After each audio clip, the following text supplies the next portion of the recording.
What's up, everybody, and welcome to Thursday night's favorite #1 in the world show dedicated to not actually heroes. This is After the Roll, episode 4, the one about the puzzles. So I am your host, Clan Diesel. Here joining me tonight, as always, a hearty crew of lovely adventurers. We have our DM, Dr. Diz DM. Yep. He's the DM because it's in his name. Yeah, it's contractual. Exactly. Of course, join us as always, Double Aught Buck. Say hello, Buck. There you go. I'm in the middle of blowing up your stream. Oh, all right. That works too. The one, the only, the amazing Lady Chaotic. And of course, last but not least, my sometimes hetero life mate, Big Sly TV. Sometimes. After the way you talked to me earlier, it better be all the time. Look, I'm just saying. They got a thing, Chad. They got a thing. Oh, There is a- he's my there internet is a- husband. Two of them It is between okay. the both of them. All right. It is First, okay. before we get started, I just want to say something. Buck has subbed for 2 years now. Two whole mother. 2 whole years we've 2-year party. been affiliated Cool, like him in hat. with this garbage truck on fire that we do, and it's crazy. And I enjoyed it so much I became involved with the garbage fire. Exactly. I feel like if he's been sub for 2 years, we've been affiliated for longer because he was around us on Mixer. He was, but I never got a thing on Mixer. Oh, that's true. You didn't. Never mind. Exactly. Yeah. So you're out of business. I don't care. And let's face it, we're on Twitch. It's a whole different dumpster fire than it was on Mixer. I even got True. embers on Mixer for a dumpster fire. That's true. Yeah. Yeah. If you still got embers, chat, be sure to spend them tonight. All right. That's so going of to be course, a miracle. Right. exactly. If you can bring that up, we just need a necromancer. Hang on a second. I'll work on it. All right. So if you're wondering what the hell have I tuned into, actually, I've turned into a rather shorn-headed man. But if you've tuned into, this is After the Roll, the show where we talk about our ongoing 5e D&D campaign, Not Actually Heroes, Cataclysm, once again DM'd by Dr. Diz DM. And of course, as always, we start with everyone's favorite part of the show, discussions. Is there a There's thing? the animation. Oh, there we There's go. a thing. Animation. It just All took me right. like 5 hours to do or something. It's fine. It's I you know like what, it. I like it. It's beautiful, and I love you for it. All right, so here we go. Diz. There wasn't a lot of action and role playing that took place this last episode. This last episode was puzzles. A little bit of combat, mostly puzzles. Yeah. Little bit of combat, but mostly puzzles. This was the episode about puzzles. The party had to go through and prove themselves to the mayor of Waterdeep, who we've yet to meet, but we've heard of a lot in this past episode. He was very vocal to each of the groups. So my first question is, how do you feel about the puzzles this time?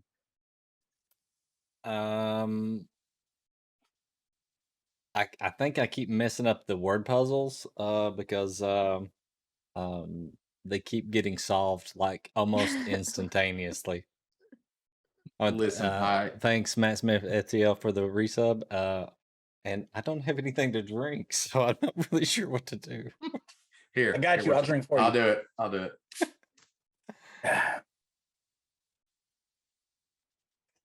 Drink one if you got them, chap.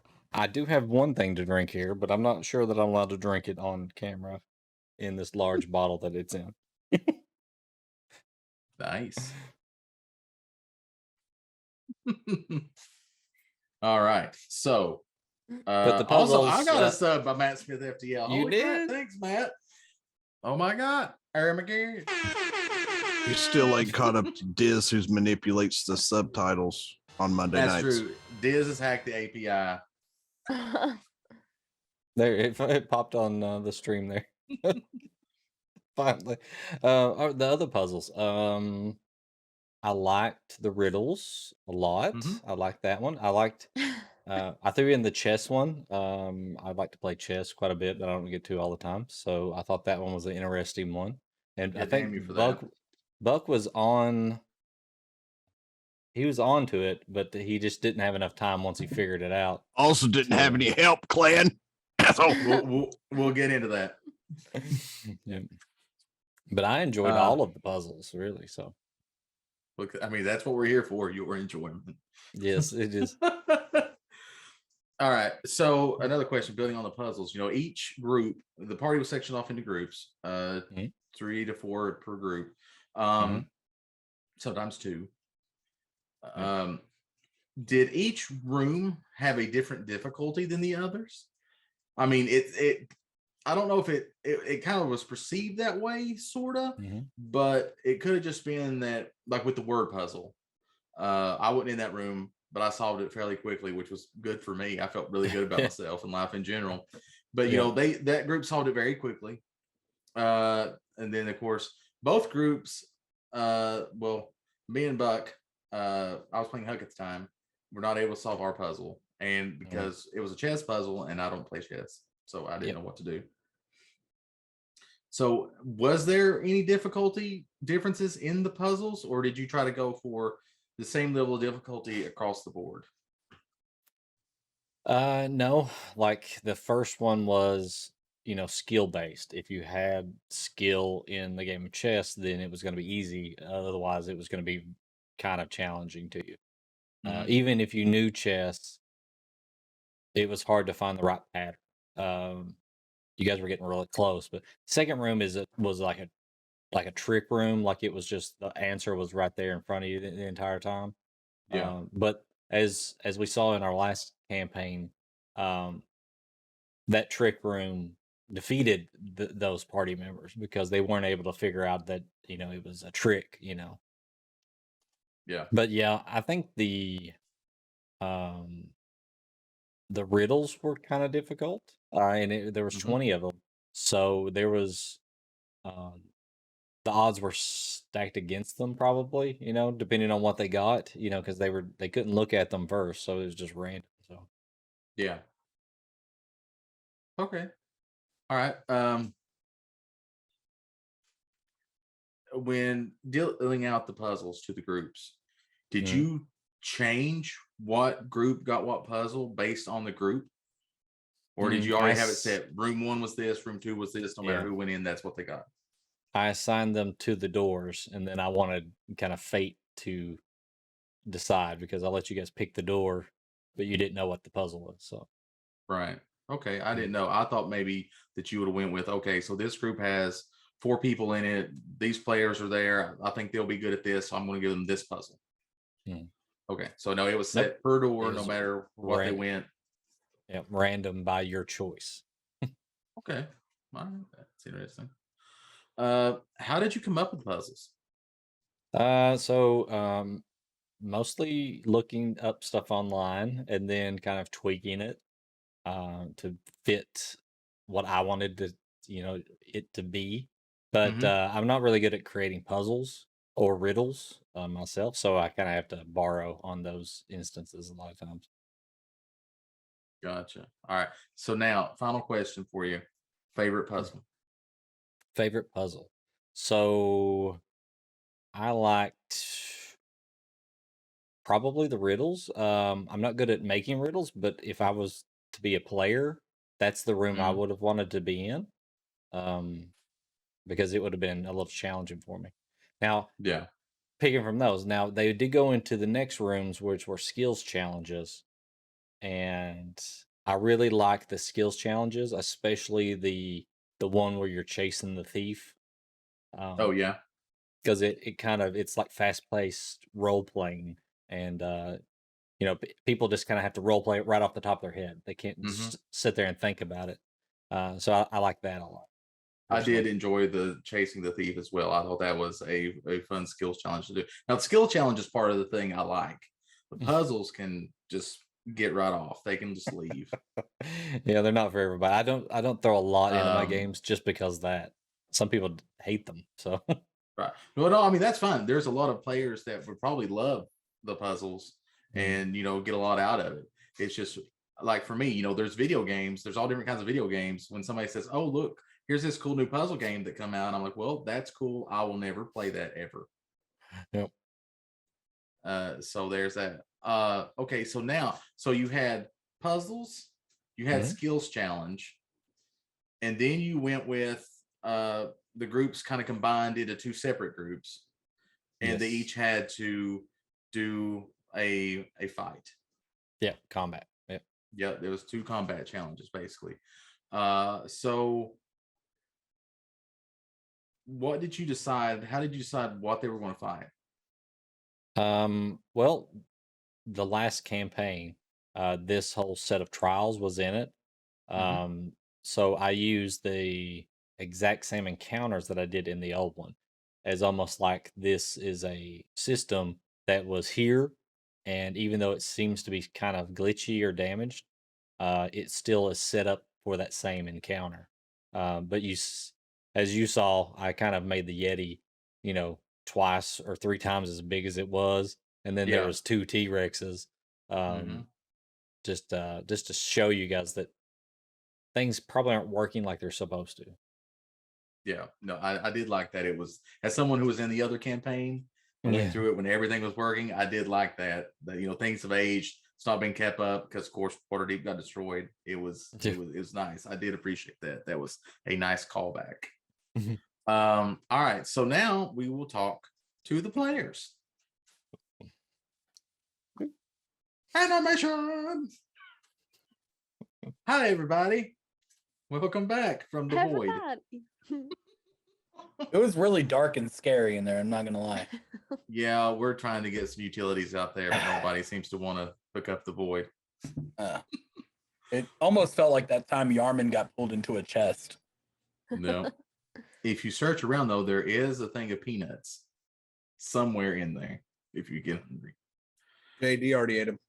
Damn it, Jay. All right. So, your guys' turn to answer some questions. And I guess we'll start with, of course, ladies first. So we'll go with Lady K. Hey. How did you feel about the puzzles, especially the puzzle you were involved with? What puzzle? I was like so shocked. I was so ready because I'm one of those people who love puzzles. So for me, like I was like, oh, this will be super fun. I don't think it took us more than like 20 seconds to like walk through the next door. And I was like, yay, we did it. And then they were like, all right, on to the next group. And I was like, man. I was like, come on. See, you should have been with Buck. And I do know a little bit of chess, so like I probably could have helped a little bit more than Clara could have. But yeah, so I decided to go with Morwen and Prugwin just to kind of like split up people and kind of keep things even, and I'll go with them. And lo and behold, we just kind of like, hey, look, we're done. So it was great. Yeah, we didn't get hurt. That was a blessing. So I figured there would be at least one puzzle like that because in the first campaign we did, there was a puzzle where basically it was simply all they had to do was like ask the guy to open the door. Please open the door. I was concerned because of the time, like the sand, whatever you want to call it, in the set. Like that, I was really concerned that we had the time trial in ours, and there was nothing really else in the room. And I was like, don't know how I feel about this. And I thought it might be a word puzzle, but I didn't realize that the hint was going to really give us the whole like information that we need. And I was like, well, that was like way too simple. And so we were just like done. And I was like, okay. Yeah. So we just walked it through. So yeah, it was fine. Great. Went great for us. Yeah, Diz is like the game dev that puts the countdown at the end of the last stage. So you hurry up and make mistakes because you're hearing you're seeing the countdown go down, the music speeding up because it's countdown and getting there, and you have most of the time in those stages, you have plenty of time, more than Mhm. enough time to get through it. But because of that, you're in a rush. Yep. And I think Diz likes to do that too. He likes messing with your head. For sure. Yep. All right, Buck. What did you think about your puzzle? I think that my counterpart sucked. I agree. Huck could have done better. No. It wasn't Huck. It was the person piloting Huck. I would have Yep. much rather had the player there. Yeah, I agree. I would have much rather you had him too. Because you didn't even assist moving a single piece, let alone anything else. Listen, you were on your train of thought, and I was not going to mess that up because, like I said, I played chess a little bit when I was younger, when I was like 15, 16, and that was a long time ago. The world was in black and white. And I have forgotten all the rules and stuff since then. It's just been too long since 90% of chess is black and white also. That's true. So I was like, you know what? I feel like Buck is onto something. I'm gonna leave him to it. Now I did chime in that the colors. I was like, now wait a minute. Could it be that you have to line up the colors so that the color patterns match in a certain way? So I did state that. So I'll give myself. Yeah, but I ruled 0.5. that out within the first 30 seconds because they weren't all enough colors that matched. I did, however, look at them and initially think, oh crap, we have metallic and chromatic dragon symbols in this room, which kind of sort of worried me a little bit at the start. Is you're getting to him, Buck, seeing dragons everywhere. Oh, I'm making notes of some stuff. Way to go, Buck. It's all right. Me and Diz compare notes almost every night about stuff. So what about you, Sly? What did you think about your puzzle? I think Diz is the game developer that creates a linear path to get to where you need to go. And even if you find another way, it's going to throw you back to the linear path because no other option is correct. Because, a serrated knife is still a correct answer for that riddle. There are more than one correct answer for riddles sometimes. Any serrated blade would have worked, but no, it had to be specifically a saw. You gotta understand. You get snapped back to the start point when you go too far outside of what the game developers decided. Diz is used to IT test questions, in which case there's like 4 choices. There's 3 of them are the correct answer, but there's only one that the test vendor wants you to use. Yeah. It's like, this is the one that was in the book that you should have bought for this from us. Use that one. I thought it was a lot of fun just because I got to go, to be honest, Sly knew a lot of the answers to the riddles. But Yarman wouldn't have fucking known half of them. So I tried to be nice and the ones that my wisdom was high enough to come up with at least part of the right answer. I tried to play off, but I also just got to play dumb on a lot of it. I don't know. Maybe it's emotions. Emotions can flutter and can do all those things. You can hurt someone's emotions, but it's not gonna bleed. And just play super stupid, which I'm finding more and more enjoyment of being a dumb character and just kind of whatever pops in my head doing it. The philosopher Aerosmith once said, I believe that emotions were sweet. Yep. I don't think anybody's going to get that besides. I don't either. Excuse me, Steven Tyler is my favorite singer of all time, next to Dean Martin. I thought he was Dean Martin. Yeah, Dean Martin's the best. Come on. I want to see Sly dressed up as a 1960s Las Vegas crooner. There are pictures somewhere actually. Singing Mac the Knife.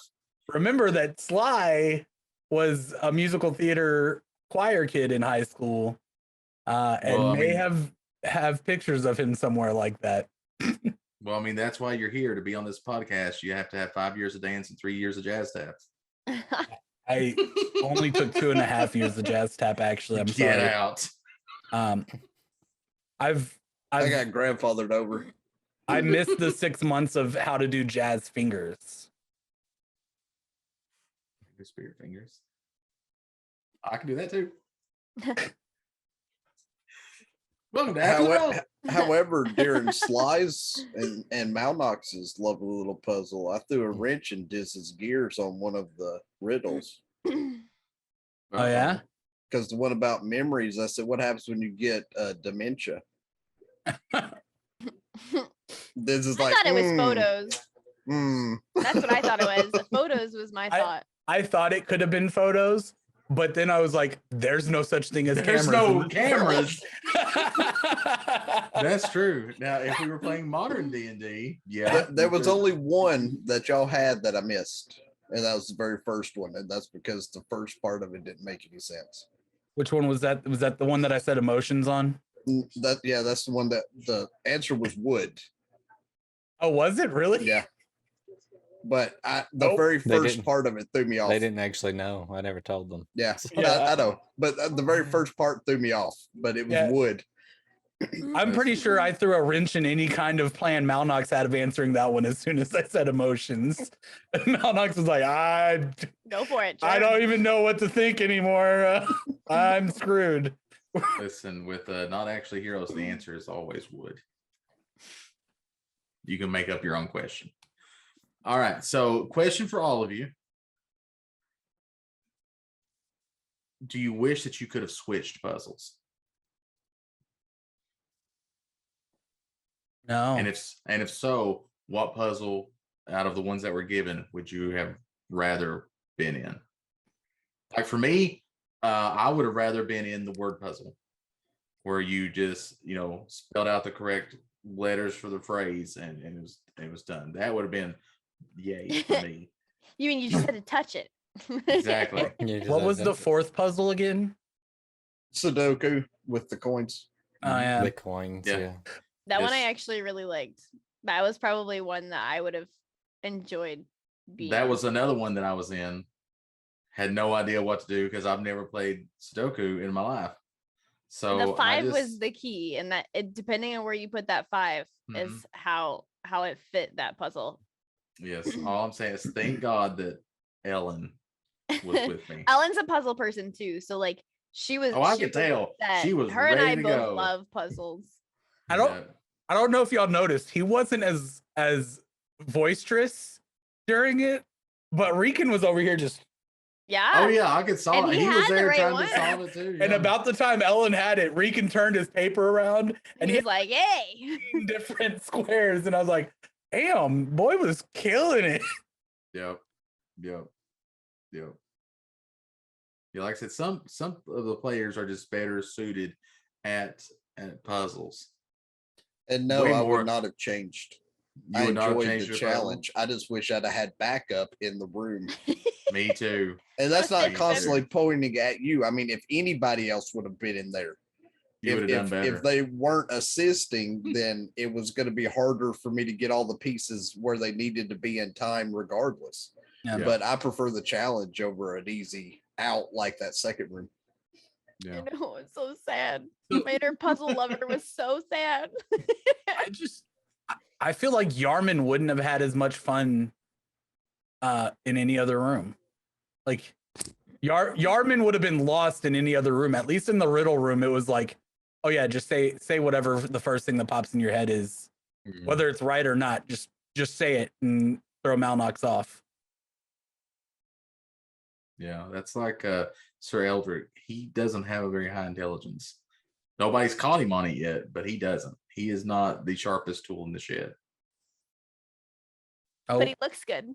No. He does. He does look good, and there is a tattoo somewhere on his canon. Body. Exactly, it is canon. There is a tattoo on his body there. Yeah, he leans forward a little bit too much, and his plate bell comes up and shows the tramp stamp. No, it's on his butt cheek. It's on his left butt cheek. Stanasi knows. Just ask her. That's right, Stanasi knows. Okay, so out of the puzzles we were given, out of any of them, which one was your favorite? Riddles. I say the riddles or the coins. I would say. Yeah. The riddles or the coins? Yeah. What say you, Buck? I enjoyed all of them, but the second one evenly because they each presented I like a the different chess one challenge. too. The second one was too in your face.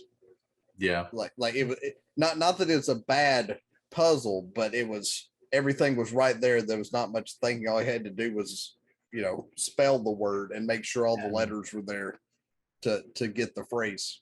You say it was too in your face, but like I see where Diz was coming from with that, because like the last campaign, it was too in your face too. Like the whole clue was something like that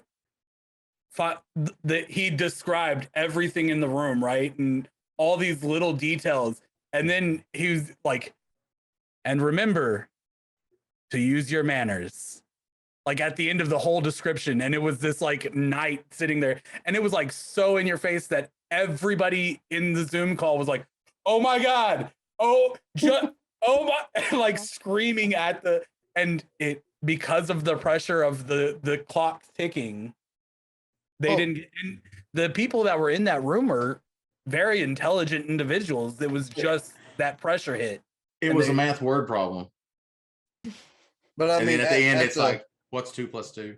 But at the same time, when I say in your face, it to me, it was too in your face. Yeah. Like, I guess, like I said, every one of y'all's riddles but one. Yeah. I had the Sudoku one figured out before Ellen did. Yeah. My brain works differently, but I couldn't move the puzzle pieces solo in the amount of time once I figured out exactly what Diz was wanting. If I'd have started at the start of the countdown, I'd have got it. And that one might have been the hardest one. So you had to have outside knowledge in order to to do that one, which made it hard. How were you timing that one, Diz? Were you doing like the 110 rule? On my phone. I just had a 15-minute timer going. Yeah. Got you. Like I said, if I'd have started when Diz first said it and I'd have clicked on exactly what he wanted, I might could have got it. Because I was only 2 pieces away from having that puzzle done. The time was going to be different on the other rooms. The second room was only going to be like 5 minutes because it was either you're going to get it or you're not going to get it. So it was going to be really quick. The third room had no timer because it was just you either got them all right or you got them wrong and you got punished. Mm-hmm. And then the third room, the timer was in between. I think it was at 10 minutes because it was a little challenging, but it was just trial and error and you could have got it. So gotcha. Because I could have added other elements there of punishment, like I did in the third room to the Sudoku room. Like every time she got it wrong, it could have zapped them or something. I mean, to figure out the first room, each queen had to be on every other square on every line. So it either had to be going this way or it had to be going this way. And then they had to alternate stair stepping to where they couldn't veer off to each other and straight lining. Gotcha. I was wondering about the time because like I've been looking into like timing on a bunch of different things. And one of the rules that I've found that's super intriguing is the 110 rule. So I was wondering if that's what you were using, or the idea of like for every 1 second you would have in game to do something, you get 10 seconds IRL. So in a turn, you have 6, like in an action, you have 6 seconds. Right. So you have a minute to perform that action IRL. So I was intrigued by how you were figuring out your timing. So anytime you present a puzzle into a D&D game, you're challenging the player. Now, in your case, Yarman,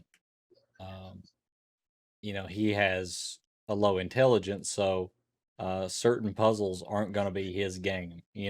So but on the other hand, you could have, right? So you role played that, which is fine. but most characters have a normal, average intelligence or above. So you're usually, the puzzle is against the player. So I'm timing the player, not the character in those instances. Yeah. All right. So here's a question. We'll start with Sly, since he is a DM in a different campaign. What kind of puzzle would you have made if you could have made a puzzle on this encounter? Man, it's hard to say because like Diz did a lot of puzzles that weren't gonna get like time constraining, right? But like me as a video game player thinks back to like the Prince of Persia games, or like Last Jedi had some really cool puzzles, and like I would have wanted to come up with something like that. Like what planet were you on in Last Jedi? There was one in Last Jedi where you had to keep like force pushing and pulling these big orbs around the room with these wind walls, and like figuring out how to get the right pattern to where the pathway was open.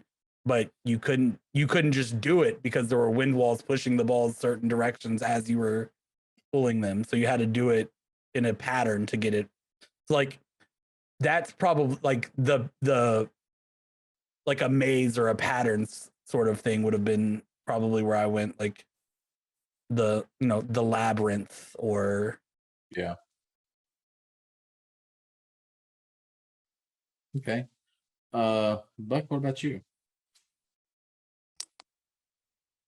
Ideal would be a Zelda or a Final Fantasy puzzle type layout. Because sometimes going through a temple, they have some of the most intricate puzzles I've ever seen. It's true. Like the water temple. Multi-room puzzle. Yeah. Yep. Yeah. You gotta keep raising and lowering the water to get to the You got to different play your parts. pan flute at this symbol to raise the water to this level. Well, I was actually working on one like puzzle, but I decided not to use it. It was like a Zelda puzzle. It was super overcomplicated, but I was like, I'm gonna end up murdering all these people. I mean, I think I'd have enjoyed that one because that's what I grew up on. Yarman would have died. And I mean, okay. Let's be fair. JD and Huck came out at 1 HP. Yeah, they almost died. That was Diz being gracious. I think that was just default. You fucked up. You're down to 1. I mean, we got lucky with your med kits, to be completely honest. That was a big help because, we couldn't magically heal each other at all. So, and I don't think at that point in time, I don't think we were allowed to take any kind of potions going into that next battle. So in reality, you guys got really lucky that it was you guys because you had the med kits, and that was a game changer, really. You became a combat medic for a reason. Thank you. All right, lady, what would you have made if you could have made a puzzle? That's a really good question because I'm one of those people that like I don't know if I like a puzzle until it's in front of me. I like to just be surprised. So I honestly think that if that word puzzle, because I do like word puzzles, if that word puzzle, the hint hadn't actually been what was on the wall, had it been something similar or maybe like only a couple of the words, and then you had to take the remaining letters to form the rest of it, might have just given it a little bit more of a challenge. Because as soon as I wrote down the letters and you said that, I was like, that's all of them. I was like, okay. And Sly was like, Sly was playing more, and he's like, I touch it. And then it was like, the door opens. And I was like, ah. So, and like one of the other things I noticed was just like that some of the letters were smaller or bigger than the other ones. Like if you go to make it, maybe next time, maybe take like some of those letters and make them just a little different, the font maybe a little different, and maybe those are the letters that they need to focus on, or something just more subtle. But like I'm a big word puzzle person, so as soon as you did that, I was like, oh, they're all gone. Like that's all of them. That is the key. Yeah.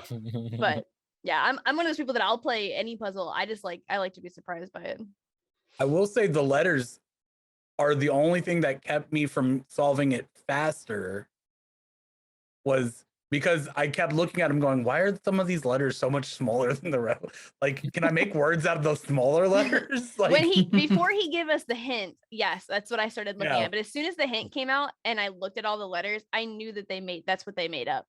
And I was like, oh, well, okay, this is simple. And then we're like, okay, we touch it. And I was like, all right, I figured maybe we'd have to like, move them around or something. We were like, nope, we're good. All right, cool. Yeah. I was like, all right, we're done.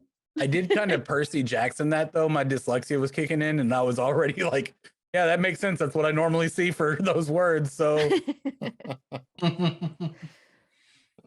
So, all right. So, Buck, what did you think about the battle?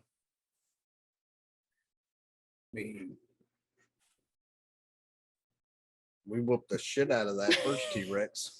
Those poor T-Rexes got a whipping. That is true. And I will say, like, I'm used to druids taking on like a bear or like an eagle or a panther or something. I'll be honest, I would have never thought giant ass elk. That surprised me a lot, actually, especially being a newer player and not used to knowing what druids are used to. Like, I've watched some and seen druids do like bears and different things that are more like aggressive animals. When he turned into an elk, I was like, oh my God, he's just gonna feed these things. I was like, they're just gonna eat dinner and be done. But when he actually did, he attacked, I was like, oh, like, okay. Yeah, he it beat does some their ass damage. with that big ass elk. Yeah. Kudos to Josh for that. Yeah, he beat him to death, literally, with his antlers. I mean, in all honesty, though, he did have 6 shots into him with a crit before he laid waste to that first one. Yeah, I mean, we all hit a lot on them. It was just kind of crazy how it went down. Like, you hit all those, and then he just like finishes it off. Like, I didn't expect that. I didn't expect that at all. I totally would not have thought an elk would be that effective in battle. I'll be honest with you, I did not. I did. So hats off to Josh for being creative with his keeping him away from everybody else. And he just walked right up to the T-Rex and was just like, I had some concerns at first because I was like, oh God, Josh, don't die. Please don't die. Yeah, I thought he was going to be an elk sandwich. He's fine. They were some of those things that were just hard to miss though. I think at one point in time I rolled like a 7 and I was like, oh, that's gonna miss. That's 7 plus 7, 14. And this is like, yeah, that hits. Like, okay. I need to hold on because I did not expect that. What dice do I need? I was very excited when I found out that they were low intelligence, and I was like, yes, I have things for this. You have a lot of things for that. Yeah. As someone who helped you make that character. I'll be honest. Early. If it were me and I was building that, I would have fudged it. I would have had one of the T-Rexes be a normal T-Rex and do T-Rexy things. And like you said, you're expecting it not to have high intelligence. I'd have had the other one be like a T-Rex spellcaster. Like, it would have been dropping like fire bolts and shit from this T-Rex just to throw everybody off. And I was waiting for Diz to get his inspiration from Ark and come out with like a tech Rex. And just like when it glitched, like one of them was a normal Rex and the other one was like this mechanical Rex. Because we all know Diz loves mechanical creatures anyway in this campaign. But yeah, it went better than I thought. When I first saw 2 T-Rexes, I was like, we are dead. Yeah. I was like, we are in trouble. Because we were all the casters too. We were all the ranged characters. Yep. And I was like, oh God. I would like to go on record as saying that I am not a caster. I said ranged. I know, but you said caster to start with. I'd like to go on record to say JD is not a caster. You might as well be. You shoot from far away. It was fun playing Progwin again, though. But I mean, that's just like Stanasi on the other team. That was the only non-melee character they had. Mm-hmm. Yeah, I had to literally dash up to the Yeti so that I could hit it. I felt bad. I felt so bad because I figured I threw that fire elemental up on the other one. And I was like, like the Yeti's probably huge. Like he's going to beat the crap out of the fire elemental and just leave. And then it just kind of sat there. And Ellen was like, well, I'd like to hit it at some point too. And I'm like, I'm sorry. I didn't realize I couldn't hit it. So I threw a fire elemental up there to hit it. Ellen was, I take my rapier and I stab it. I take my rapier and I wait for it to be closer. I almost had Huck though. I was chewing on him. So that made me so concerned. He was like, I'm gonna run up on it. Listen, I am so glad that an enemy ate somebody and it wasn't Agminos. Because in the old campaign, Agminos had a bad habit of ending up in an enemy's mouth somehow. And I'm so glad it wasn't my character that got eated. So I appreciate that. I knew Huck had a plan, right? Like he had a plan, and like you could see it kind of forming. But then I was sitting there thinking, I was like, Huck, if you die, we have to now fix you. Like because he has that mysterious issue when he goes down, and I was like, I really don't want to do this right now. Like this is a bad time to need to tend to you. But in that regard, the only person that knows he has that issue is JD, which is why JD took him in the room where JD was going. Yeah. Because he's like, if all hell breaks loose, at least JD knows what's happening enough to be able to heal him to stop it. Yeah. Who's your co-host? Oh, if you don't know, this is Savage Sally. And she was making fish faces. I'm just saying. Sometimes she has this nervous twitch. Waiting for her to smack the. He's about the nervous twitch upside the back of your head. You're gonna get the good old Gibbs slap here in a minute. From me. Yeah, that's true. Yep. All right, where were we? Okay. Discussing the combat. Yeah, discussing the combat. Yep. I was with the Yeti myself. Mm-hmm. So that was fun. Also, I got to use one of my abilities there where everybody got a +3 to their saving throws so that they were within 10 feet of me. So that was nice.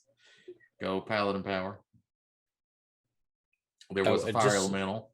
Just so you guys know, every combat encounter, I learned so much about your style of fighting, so that in future encounters, maybe there's different ways that things will attack you, and maybe a big T-Rex won't be standing there next time. So I have so many different ideas for Yarman fighting styles that there's no way you have any, because there's just so many. Like, if I'm in this situation, I'm ready to throw something completely different out at you.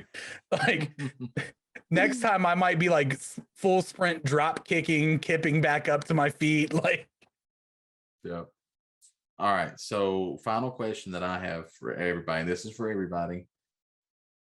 When we ended the last session, we were in an arena type setting with shadow people. So one, what were you thinking when you saw that and then it ended? And two, what are your predictions for how everything is going to go down in the next session? I'm assuming we're going to have to fight these people. So I will start with Buck. In that regard, it's any other fight. We have enemies on the other team. JD's going to fight that the way he fights in the other fight. At the same time, as a player, I'm not scared or worried about any other thing on the other side of that field at all, because I know what mine can do to every one of them. That's true. But are you concerned at all about what they could do to you, not knowing what they are or who they are? Or, well, I mean, I know you know who they are, but not knowing exactly what their abilities are at the time, because I don't even know what abilities Mike has given him at this point. Right. And that's why I'm not even dwelling on it, because Diz can decide that they don't have a third of the capabilities that y'all had when we fought. Just because y'all have those items or that gear or those abilities doesn't mean he's going to use them all. Right. That's correct. So- also, like you said, there's a different person controlling these characters at this point. And Diz could potentially even modify them due to it being the system, and them have something a little different than what was there. So in that thought, I'm not even worried about it. Okay. Lady, as Buck, you're not used to these other shadow characters. You're not familiar with them at all. Yeah. So Actually, what are you, I what are don't you know a whole lot thinking? about any of them. I will say that I'm like, oh dear Lord, the first thing I noticed when we walked in, obviously there's a lot of people in that room at this point. There's all of us. There's quite a bit of them.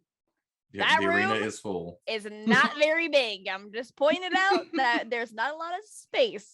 And I know just from hearing that, like, we have ranged characters. They have pretty decent ranged characters. It's going to be hard to get away from some things. And for me, as somebody who's a caster, that's a little hard because you don't want to be near anybody that can reach you. You don't want to be that close. Yep. And there's nowhere else to go. Yep. So I'm a little nervous because, like, I do have some things that I can use, but I also, they come at a cost. Like, you guys saw me use Thunderstep in the last thing to just get away from that T-Rex. I took Preglin with me.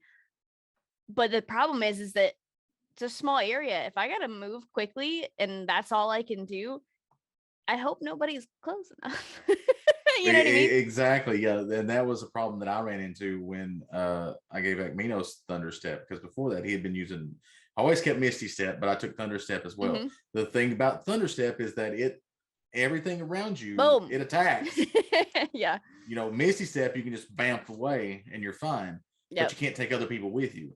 Right. Thunderstep, you can grab them and Thing's take them. gonna pop Yeah, up. there we go. Now we're back. Now we're back. Hey. Now we're back. Okay, so we had Lady's answer. She's concerned about mobility, which as a caster, very important. But I do got a broom though. You do have a broom. That is true. You do have a broom. Don't know how I feel about that, but there's a broom. Now, Sly. I had to change my pants afterwards. So what you're telling me is you are concerned greatly.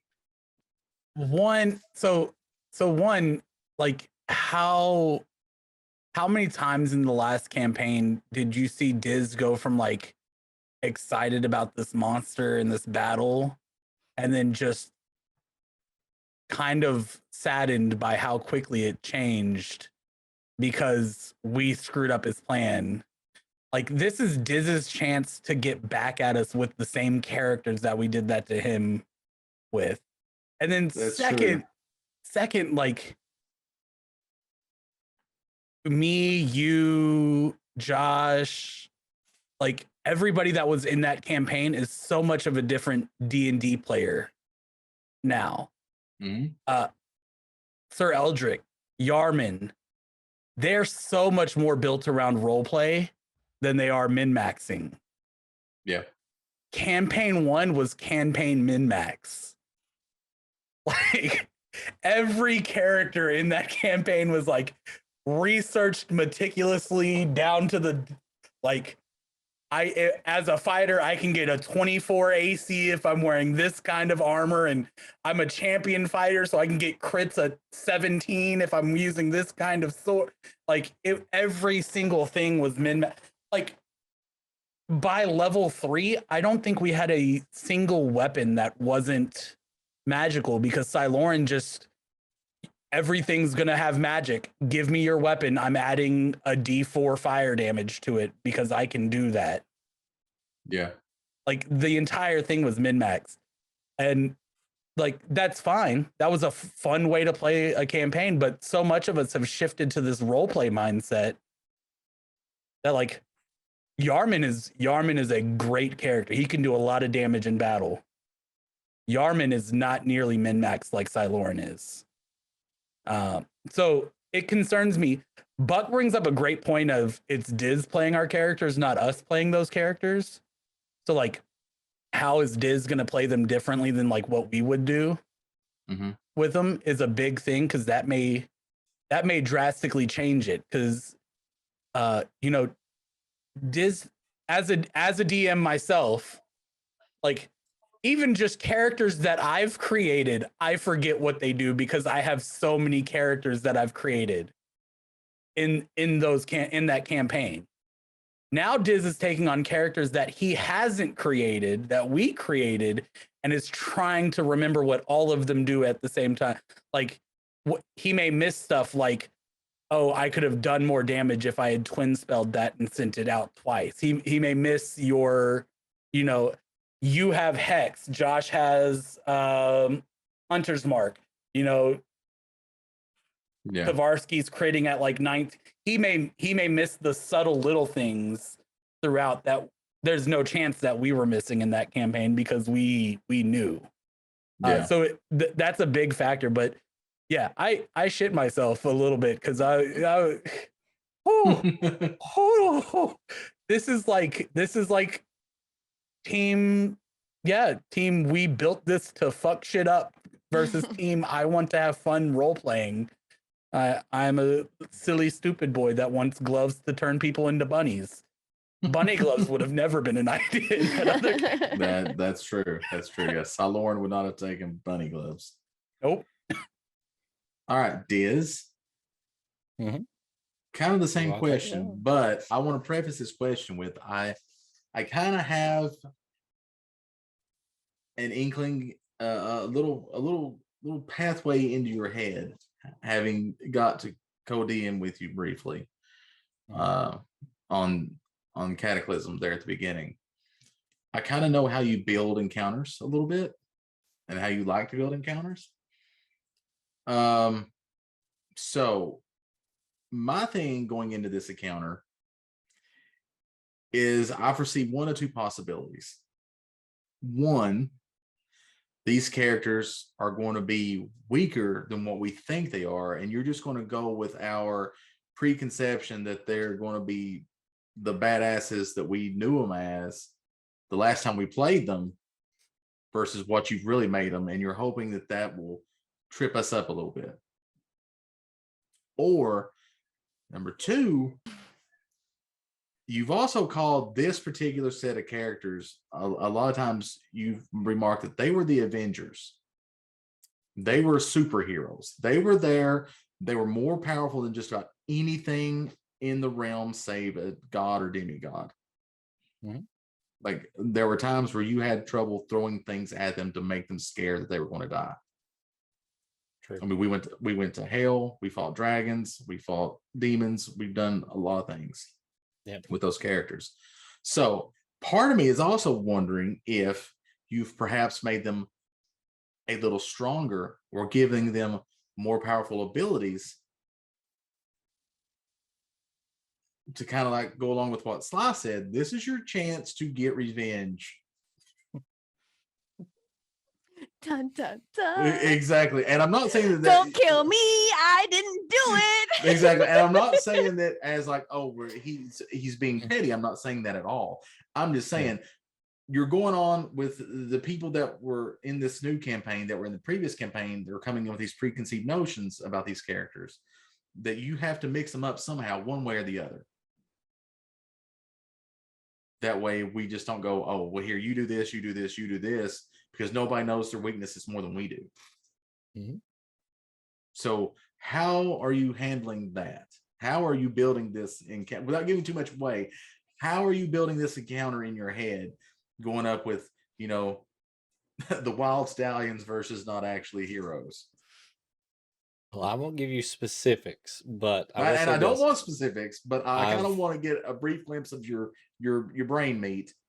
I've demonstrated that the arena that you guys are in is malfunctioned. It's not working as intended. Mm-hmm. And you guys don't know. But in the previous campaign, if you failed, it didn't mean that you were killed. It just meant that you were knocked down to 1 hit point and, you know, you lost. Yeah. But that's not a guarantee because everything's off the table here because I've shown that it's not working right now. Right. In the old one, we had direct copies of the previous champions that stayed Correct. there. They're like simulacrum or something like that, where they were like duplicates, body doubles, had their abilities and stuff like that. But where it's malfunctioning, you already see that the characters don't have the physical form. It's just a blackened image that you're seeing. You're not seeing all the characteristics that you saw with the Silver Guard in the last Right. campaign. So there's Yeah. something not quite right here. Also, in the previous campaign, we didn't have a mayor of Waterdeep behind the scenes, doing whatever, pushing buttons, pulling levers. So I consider this fight, even though you guys have 2 more characters than they do, and you're probably about 2 levels beyond them, that it's an equal fight. Like, it's, I expect it to come down to the wire. Yeah. Is how I see it. Now, it may not go that way because dice, aren't always my friend. So Exactly. Yeah. Preacher. Yeah. But I think on average, and this fight will probably last a good 3 hours. I guarantee it. No way. I would say every bit of it, unless somebody just gets lucky on the dice, like you said. Yep. So you don't know. You don't know if they're weaker or stronger. But what we do know is that it's not working right. So weird things are going to happen. Take with That's that what I'll what say. you will. So a warning has been issued. I will say I'm not a vengeful DM at all. I do get disappointed when I build an encounter and I've underestimated it. Or the puzzle, the word puzzle. Yeah. It being solved, that's the second time it's happened on the word puzzle. Disappointed in it, but I don't live on these things. I just move on to the next thing. Right. No, between the two of us, like I said, when we were co-DMing, I found myself, I was more of the putting the party in real danger. I was more for that than Diz was. Diz was like, hold on, wait a minute. Let's roll this back a little bit. Because here's what I do. Maybe a little too much. I put the party into a situation and then I live the situation with them. So if I think that in that instance that you're talking about, we had 2 vampires instead of 3 vampires or something, right? So we had 3 vampires. I wanted 4. Honestly, we had 2. You wanted 3. The vampires, even if we One on the had roof, 3, one on the ground. It would have been the same scenario. The problem with the vampires was that they didn't have enough to hit, enough of a plus to hit the characters, and the other characters couldn't do enough damage to them, or they weren't regenerating themselves. So what we would have just put them into an infinite loop of battle. So yeah, and battle isn't always just for, I don't always want to kill the players, but if I have a dragon fly down and land in front of you guys, that doesn't mean you can kill it. Right. Yeah.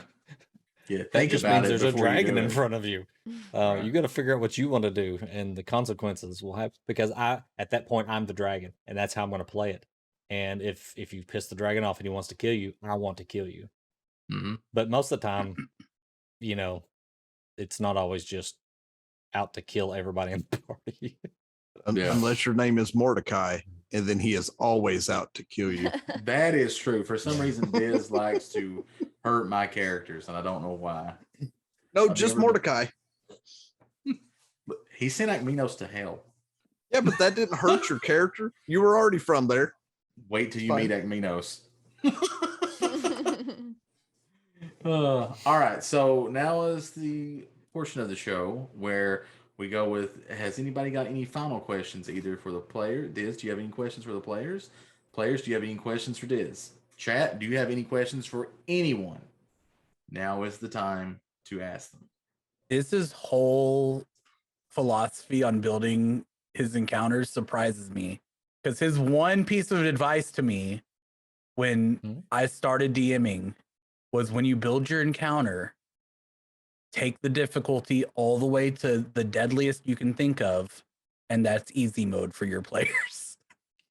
But it's actually, especially if you use the encounter builder on D&D Beyond, when it says deadly, don't. I mean, you have to know your party, and I know a lot of these how these players build their characters. Lady, I'm just learning how she's doing it. Ellen, I'm learning that, but I know Josh can build a character. I know Al knows how to build these characters. I know Clan knows how to build a warlock. Don't know about anything else but a warlock.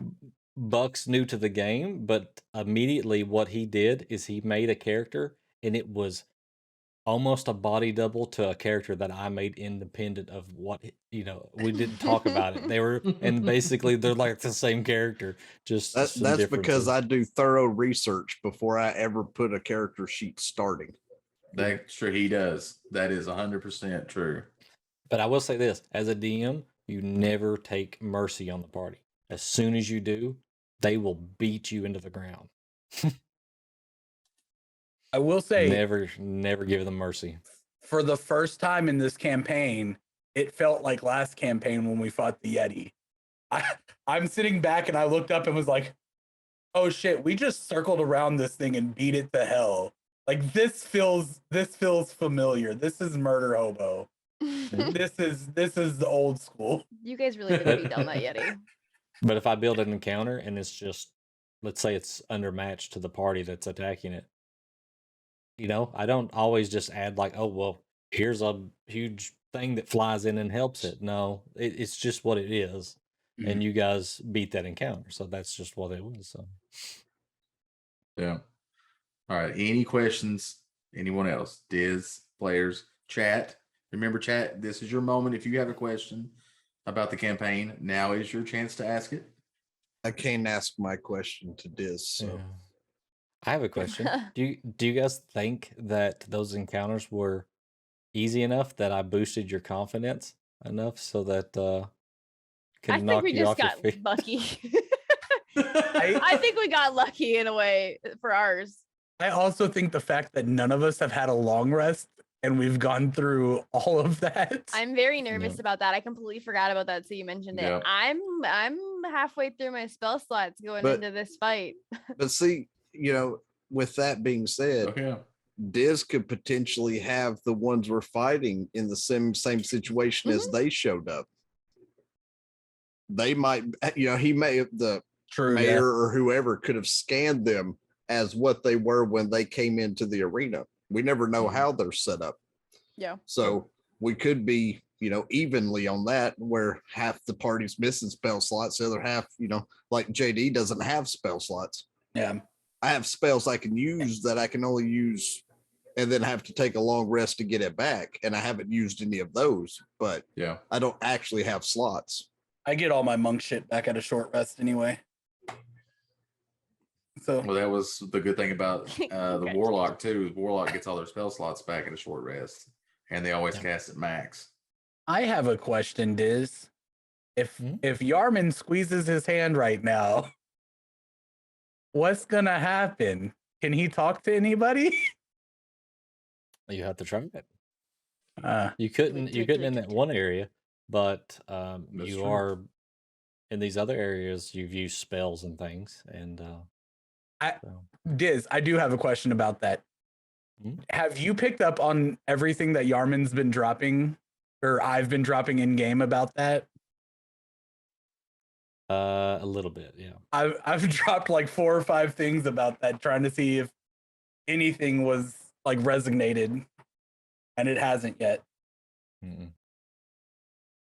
Yeah, going back to like the encounter, like you asking us like if we thought it was too easy. I think we got really lucky.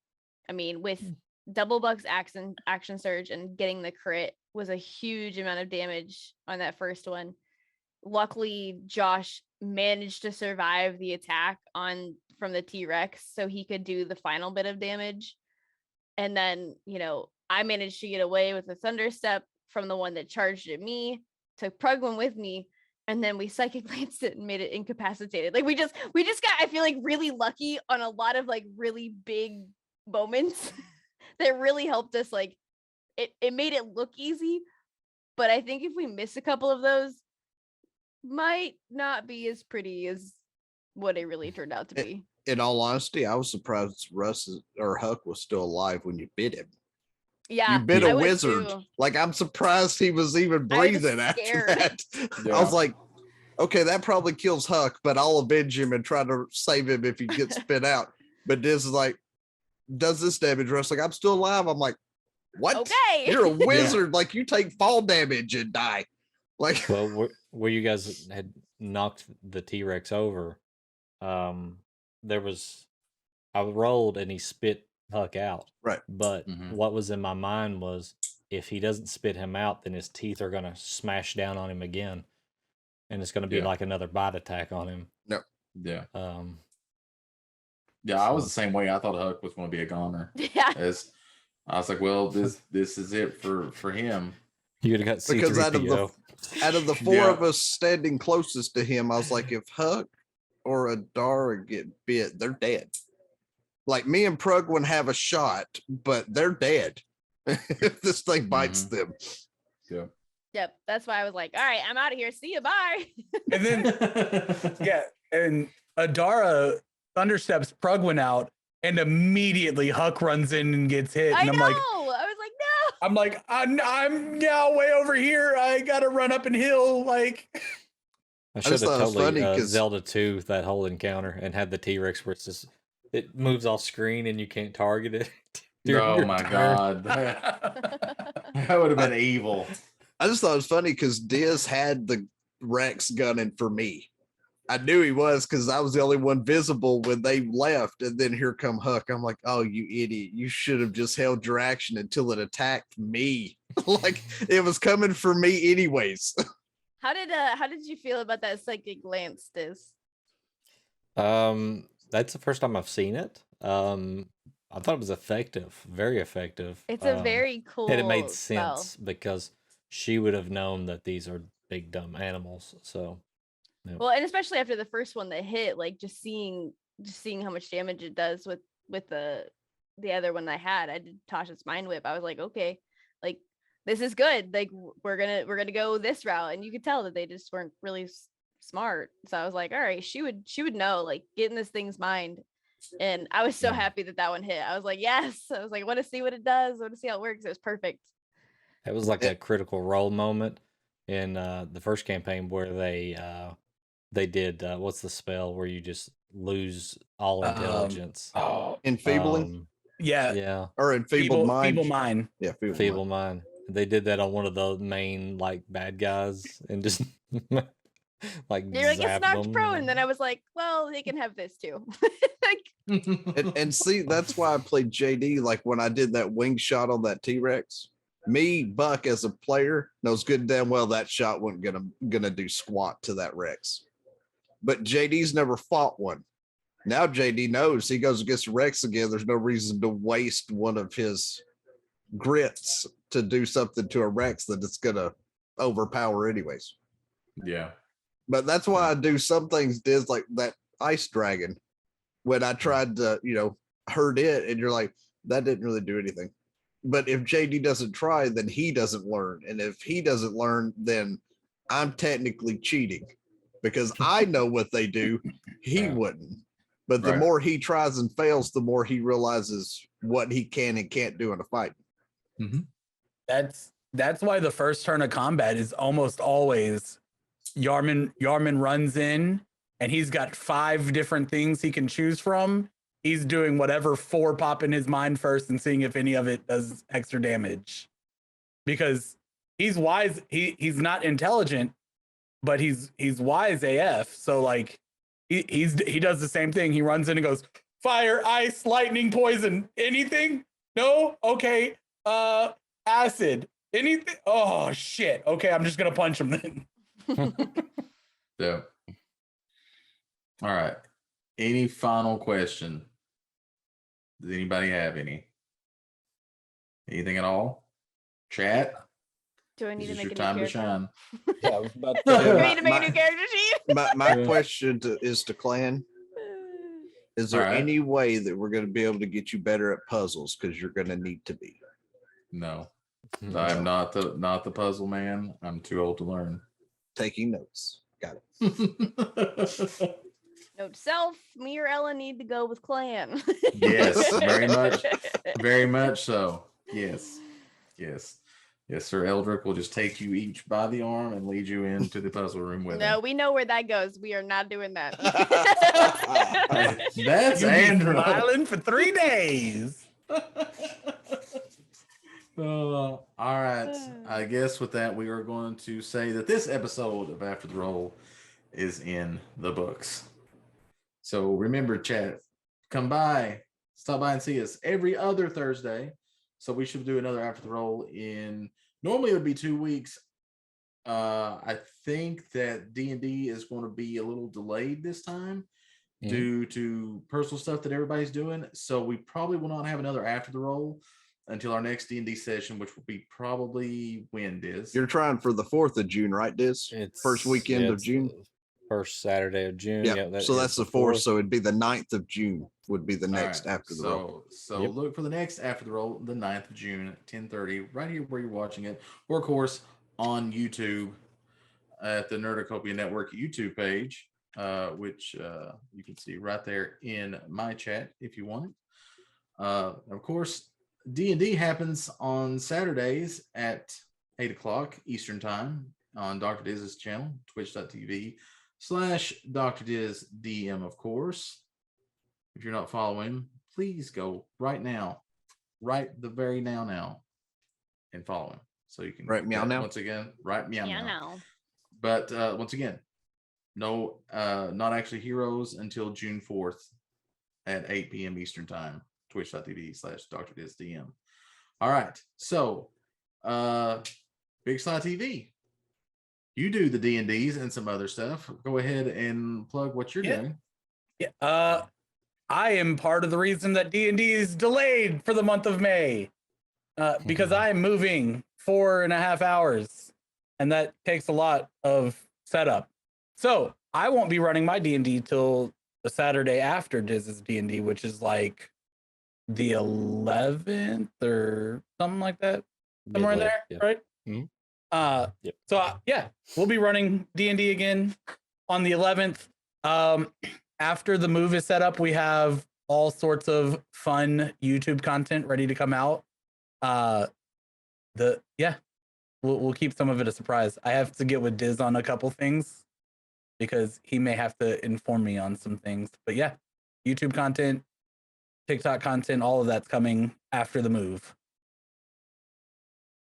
All right. Lady K. Not a whole lot going on. I got a lot going on with the new job and things that are coming up. So I'll have more time to create content, but you guys can catch me on my channel here on Twitch at Lady Chaotic.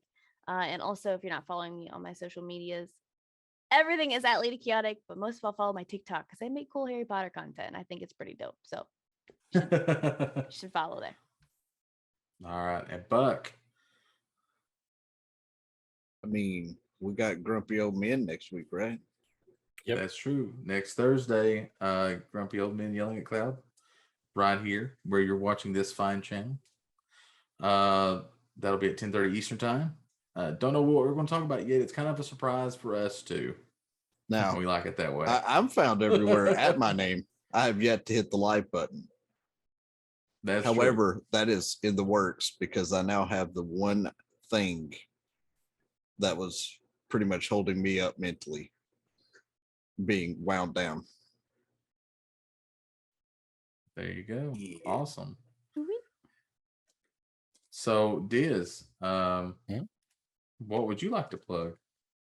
Well, everything that you said, and then we have Super Retro Game Show Extreme on Monday, 10:30 p.m. Eastern Time, where we play through some retro games. I think we're just doing random stuff. So Yeah.